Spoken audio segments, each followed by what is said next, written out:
अस्सलाम वालेकुम नाज़रीन। मैं हूं वकास अजीम और आज के वीलॉग में हम बुनियादी तौर पर तीन खबरें हैं जो कि डिस्कस करना चाहते हैं। पहली खबर ये है कि अ, सदर आसिफ अली जरदारी को उनके ओहदे से हटाया जा रहा है। दूसरी खबर ये है कि वज़ीर आज़म शहबाज शरीफ को भी उनके ओहदे से हटाया जा रहा है। और तीसरी खबर ये है कि बानी पाकिस्तान तहरीक इंसाफ इमरान खान को हरियाणा जेल से रिहा किया जा रहा है।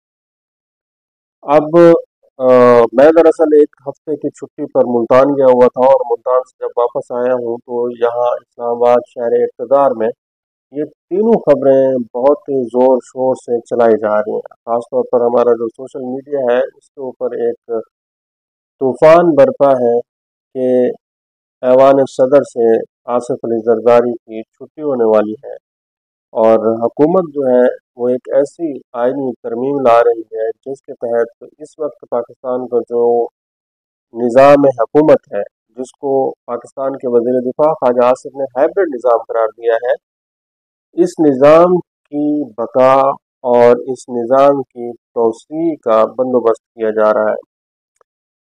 तो इस पर मैंने सोचा कि जो मेरे अपने ख़यालात हैं वो आप तक पहुंचा दूं, क्योंकि आसिफ अली जरदारी जो है वो इस वक्त ऐवान सदर में दूसरी मरतबा सदर मुमलिकत बनकर पहुंचे हैं। पहला जो उनका दौर था वो 2008 से 2013 का दौर था। अब 2013 के बाद वो 2024 में ऐवान सदर में दोबारा आए हैं। तो 10 साल के बाद तकरीबन उनकी एंट्री ऐवान सदर में आई। 2008 से 2013 का दौर अगर आप कंपेयर करें तो ये 2000 जो दूसरी मुद्दत है ऐवान सदर में आसिफ अली जरदारी की, ये बहुत ही इस वक्त नॉर्मल अंदाज में चल रही है। जो पहला दौर था वो हंगामों से भरपूर था। चूँकि नई नई जमहूरियत जो है वो पाकिस्तान में बहाल हुई थी, उसकी जड़ें इतनी कमज़ोर थीं कि हर दूसरे रोज़ ये खदशा होता था कि अभी पीपल्स पार्टी की हुकूमत गई तो अभी हुकूमत गई। और अगर सिर्फ ऐवान सदर का माहौल देख लें तो वहाँ पर आसिफ अली जरदारी को इतने चैलेंजेस दरपेश थे, इतने चैलेंजेस दरपेश थे कि अ, अ, उसके सबूत, उसकी किताबें, उसकी डायरीज आप लोगों के पास मौजूद हैं।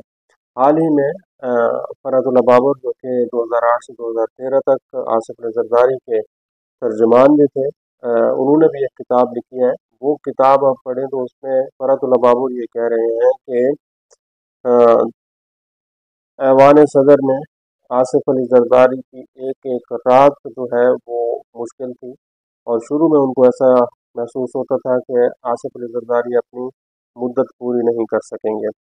शुरू में आसिफ अली जरदारी ने नून लीग के साथ मुआहदा किया, इत्तेहादी हुकूमत बनाई, फिर वो इत्तेहादी हुकूमत ख़त्म हो गई। तो पहला चैलेंज आसिफ अली जरदारी के लिए पीपल्स पार्टी की हुकूमत की मुद्दत पूरी कराना था। दूसरा चैलेंज उनकी अपनी जो प्रेसिडेंसी थी, सदारत थी, उसकी मुद्दत पूरी कराना था।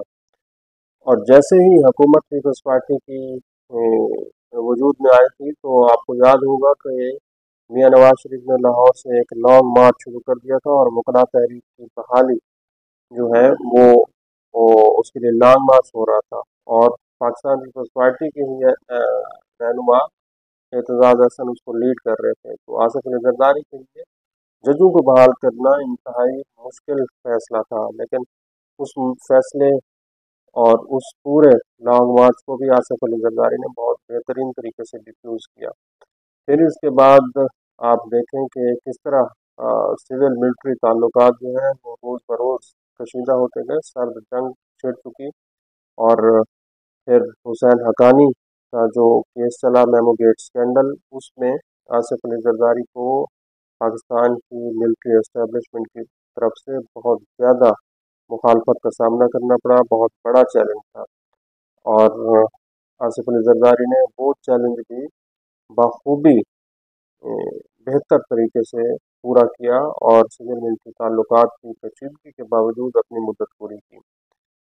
फिर ऐवान सदर से आसिफ अली जरदारी को कई मरतबा निकालने की कोशिश की गई, मेडिकल बुनियादों पर भी निकालने की कोशिश की गई और उनकी जगह पर पाकिस्तान पीपल्स पार्टी के आफ्ताब शाबान मीरानी को सदर बनाने की कोशिश की गई। फिर अहमद वली खान के जो वालिद मोहतरम हैं असफंजार वली खान, उनको भी पाकिस्तान का सदर बनाने की कोशिश की गई, लेकिन ये कोशिशें बिल्कुल नाकाम रहीं। फिर पाकिस्तान और अमेरिका के दरमियान ताल्लुकात अगर देखें तो वो भी इतने ज़्यादा बेहतर नहीं थे जितने आज ज़्यादा बेहतर दिखाई दे रहे हैं। फिर आसिफ अली जरदारी ने जब इंडिया के साथ मुआहदा करने की कोशिश में एक बयान दिया, तो उस बयान के ऊपर भी पाकिस्तान की सिविल और मिलिट्री जो ताल्लुकात हैं वो बहुत ज़्यादा ख़राब हुए, और वहीं से ही इसका आगाज़ हुआ था। तो आज के जो आसिफ अली जरदारी हैं वो मेडिकली भी बिल्कुल इस वक्त फिट है। 2013 के मुकाबले में आसिफ अली जरदारी को सिविल मिलिट्री ताल्लुकात के चैलेंज का भी सामना नहीं है। आसिफ अली जरदारी को नवाज शरीफ की या फिर शहबाज शरीफ की मज़ाहमत का सामना नहीं है। आसिफ अली जरदारी को पीटीआई की मुखालफत का सामना इस वक्त नहीं करना पड़ रहा। पाकिस्तान की जो दीगर सियासी जमातें हैं वो भी इस वक्त आसिफ अली जरदारी के साथ खड़ी हुई है। तो आसिफ अली जरदारी जब ऐवान सदर पहुंचते हैं तो वो अपनी मुद्दत जो है वो पूरी करके ही वापस ऐवान सदर से बाहर निकलेंगे। ये नहीं हो सकेगा कि कोई भी इदारा या कोई भी सियासी जमात वो ये कहें कि आप अपनी आधी मुद्दत पूरी कर लें, या आप इस तरह करें कि अगले महीने आप ऐवान सदर से बाहर आ जाएं, हम यहाँ पर कोई और बंदा लेकर आते हैं। ये पाकिस्तान पीपल्स पार्टी के लिए और आसिफ अली जरदारी के लिए मेरा ये ख्याल है कि इंतहाई नामुमकिन होगा कि ऐवान सदर से आसिफ अली जरदारी अपनी मुद्दत पूरी किए बगैर वापस आ जाए।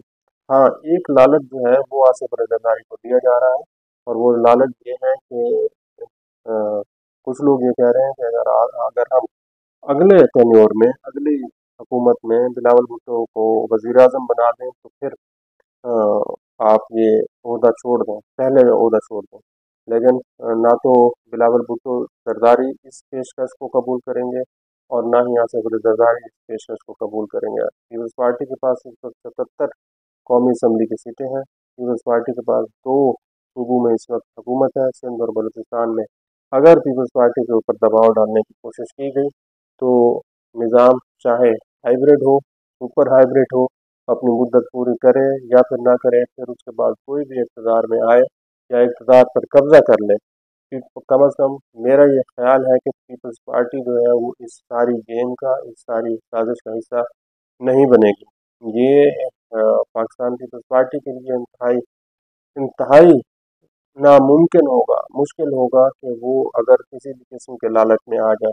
अगरचे माजी में आसिफ अली जरदारी मुख्तलिफ किस्म के लालच का शिकार हुए हैं, जिसमें चेयरमैन सेनेट सादिक संगरानी की सूरत हाल हो, या फिर इलेक्शन के दिनों में मुख्तलिफ किस्म की जो ऑफर्स की गई थी और अदम एतमाद के दौरान भी लॉलीपॉप दिए गए थे आसिफ अली जरदारी को।